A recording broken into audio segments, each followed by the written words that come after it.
मुंबईमध्ये मार्चमध्ये म्हाडाच्या 5,000 घरांसाठी सोडत निघते। बहुतांश घरं अल्प आणि मध्यम उत्पन्न गटासाठी असणार आहेत। 5,000 पैकी 2,500 घरं गोरेगावच्या पत्रा चाळीमध्ये असणार आहेत।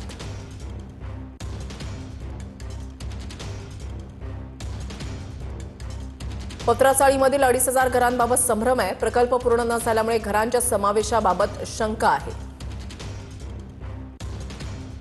पत्राचाळ प्रकल्पामध्ये 32, 34 आणि 38 माळ्यांच्या बिल्डिंग बांधल्या जाणार आहेत। उच्च उत्पन्न गटासाठी 133, मध्यम गटासाठी 1,242, अल्प उत्पन्न गटासाठी 1,023 घरं असणार आहेत। मागाठाण्यामधील 20 मजली इमारत 2027 पर्यंत पूर्ण होणार आहे आणि यामध्ये उच्च उत्पन्न गटासाठी 128 घरं आहेत। प्रतीक्षानगर, कंदमवार नगर, चेंबूर, टिळक नगर, कुर्ला, नेहरू नगर मधील घरांचा याच्यामध्ये समावेश असणार आहे। म्हाडाच्या घरांसाठी आता टप्प्याटप्प्याने पैसे भरण्याची सोय आहे।